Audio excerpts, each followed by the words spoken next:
todos. En este capítulo vamos a abordar el tema de igualdad. Quienes poseen los datos poseen el futuro. Este es el capítulo 4 del libro 21 lecciones para el siglo XXI de Yuval Noah Harari. El autor empieza hablándonos de que la humanidad se halla en la senda hacia la igualdad. Una promesa que ciertamente es falsa para él porque en un futuro la sociedad podría dividirse en castas biológicas. Realmente la desigualdad se remonta hacia la edad de piedra, cuando los cazadores y recolectores enterraban a algunos de manera suntuosa, con piezas valiosas de arte, de marfil, con joyas, y otros debían resignarse a ser enterrados en un simple hueco. Eh, por lo tal, debemos entender en primera medida que la propiedad es el elemento principal para que exista la desigualdad. Hacia la revolución agrícola, las personas empiezan a tener muchas más propiedades como tierras, animales y plantas, por lo que surgen las sociedades jerárquicas como un ideal en esta época. Como lo citaban algunos escritores, políticos, filósofos y poetas, la sociedad es como el cuerpo humano, que está dividido y constituido por muchas partes, pero obviamente no todas tienen el mismo valor. Así, por ejemplo, la mano debe obedecer a lo que le diga el cerebro. Lo mismo para ellos. En la sociedad había una jerarquía donde los aristócratas estaban en la punta y los plebeyos estaban abajo. Así lo mismo sucedía con los hombres, con las mujeres, con los padres y con los hijos. A finales de la era moderna, con los ideales del comunismo y del liberalismo, em, la igualdad se convierte en un ideal para casi todas las sociedades humanas. Es por eso que las masas se convierten en un elemento fundamental del Estado, a, a lo que los gobiernos, tanto democráticos como las dictaduras, invertían mucho en salud, en bienestar y en educación para las masas, porque las masas de obreros, por ejemplo, eran importantes para las producciones y las masas de soldados importantes para la defensa del Estado. En cuanto a ejército, en consecuencia, la historia del siglo XXI se centra en la reducción de la desigualdad en las sociedades, tanto en la raza, tanto en el género, tanto en las clases. El mundo del año 2000 todavía tenía su cuota de jerarquización, mas sin embargo era un mundo mucho más igualitario que aquel de los años 1900. En los primeros años del siglo XXI la gente creyó y siempre esperó que la igualdad continuara y que acelerara, mas siempre estuvimos arraigados a una falsa promesa, que no se cumpliría aquello que se esperaba, que por ejemplo ciudades o países como Egipto e India tuviesen los mismos grados de prosperidad, las mismas oportunidades y los mismos privilegios que países como Canadá y Finlandia. La globalización, en vez de traer dicha igualdad, lo que trajo fue la monopolización. Entonces se monopolizó la riqueza, se monopolizó las propiedades en algunas partes, en las élites. Es por eso que el 1% más rico de las personas posee la mitad de la riqueza total del mundo, y las 100 personas más ricas poseen lo que poseen las 4.000 millones de personas más pobres. Siguiendo con la línea, el auge de la inteligencia artificial podría eliminar el valor tanto económico como político que tienen las personas. Esto se debería a las mejoras en la biotecnología. Es por eso que para hacer mejoras del cuerpo humano, los tratamientos para alargar la vida en un futuro y los tratamientos para, para tener mejores condiciones físicas y cognitivas valdrían muchísimo.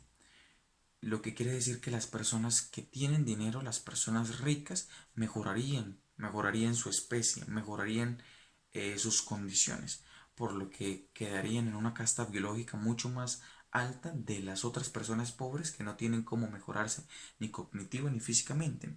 A lo largo de la historia siempre se creyó, y los aristócratas creyeron, que eran superiores en capacidades sobre las demás personas, sobre los plebeyos, por ejemplo, cosa que no era cierto. Tenían el control sobre estas otras personas, pero realmente no era cierto. Esto dependía más bien de la discriminación legal y económica injusta de la época. Aún así, hacia los años 2010, las personas más ricas sí tenían más habilidades creativas, eran mucho más inteligentes que aquellas que se mantenían en los suburbios. Es por eso que la brecha de la desigualdad, una vez sea abierta, no habrá manera de salvarla, pues las personas más ricas podrán tener y adquirir un cuerpo y un cerebro modificado en gran escala, lo que los haría superiores. Así que el 1% más rico no solo tendría la mayor parte de las riquezas del mundo, sino que además tendría la mayor parte de la creatividad, la mayor parte de la belleza y de la salud del mundo. La bioingeniería unida con la inteligencia artificial podrían separar a la humanidad en dos castas biológicas, como ya lo hemos dicho. Una casta en la cúspide de la pirámide, una casta superior de superhumanos, y otra casta al fondo de simples Homo sapiens ordinarios. Ahora bien, otra pregunta que se expone en este capítulo es: ¿quién posee los datos? La clave para evitar que el poder y la riqueza se concentre en una sola élite es regular la propiedad de los datos. Dice Harari: en tiempos antiguos la tierra era el bien más importante.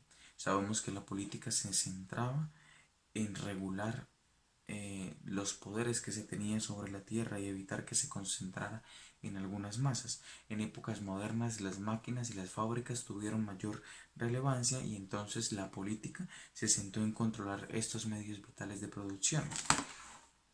Si demasiadas máquinas se concentraban en una persona, estábamos hablando del capitalismo, por lo cual la sociedad se dividía entre capitalistas y proletarios. Mas en el siglo XXI los datos eclipsarán e iluminarán todas las otras cosas, como las tierras, las fábricas, las máquinas.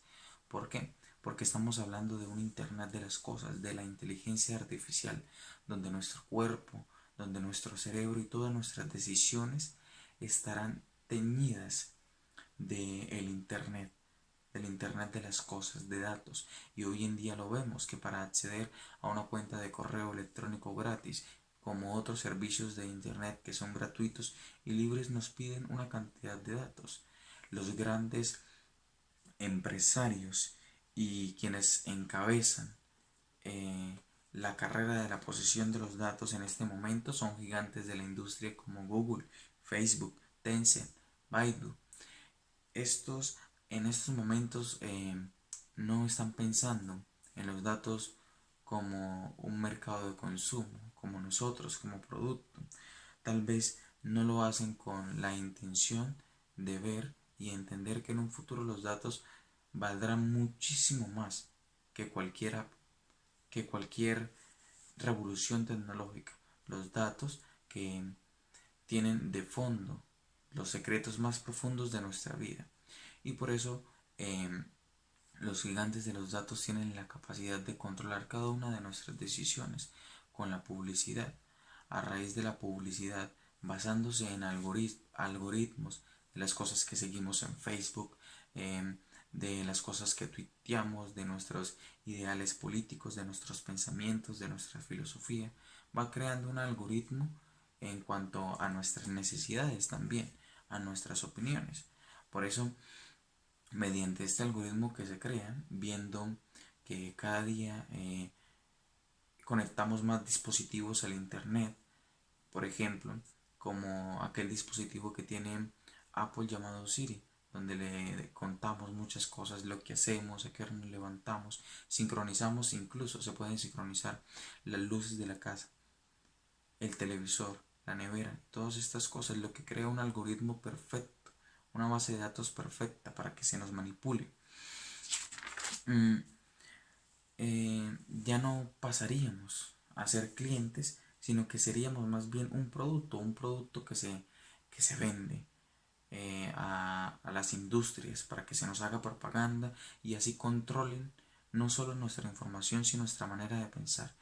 Nos reduciríamos y como es algo inevitable, cada vez el mundo va evolucionando y nos vamos adaptando a este Internet de las cosas, es inevitable que le podamos en algún momento preguntar a Google: hola Google, basándote en todo lo que conoces sobre mí, mis opiniones, mis ideales políticos, las necesidades, la información que usted ha recopilado, ¿cuál será el mejor carro para que yo compre? Entonces él responderá: el mejor carro es este. Y seremos manipulados a largo plazo. Al unir suficientes datos y suficiente poder de cómputo, los gigantes de los datos podrán acceder a todos nuestros secretos, así manipularnos, recrear la vida orgánica y crear formas de vida inorgánica. Por eso debemos tener en cuenta estos poderes cuasi divinos que están adquiriendo algunos. Harán que la sociedad se divida claramente en estas castas biológicas y la pregunta clave es: ¿quién posee los datos? Los datos sobre mi ADN, sobre mi cerebro, sobre mi vida, ¿me pertenecen realmente a mí o pertenecen al gobierno, a una empresa, al colectivo humano? Eh, si permitimos que los datos se nacionalicen, a pesar de que probablemente refrene a las grandes empresas sobre la posesión libre de nuestra identidad, podría desembocar también espeluznantes dictaduras digitales. Así que es un problema que estamos viviendo en la actualidad, como lo muestra Harari en este libro. Nos lleva a recapacitar, a preguntarnos sobre la regulación de los datos. Hay que tener en cuenta los derechos fundamentales y todas estas cosas.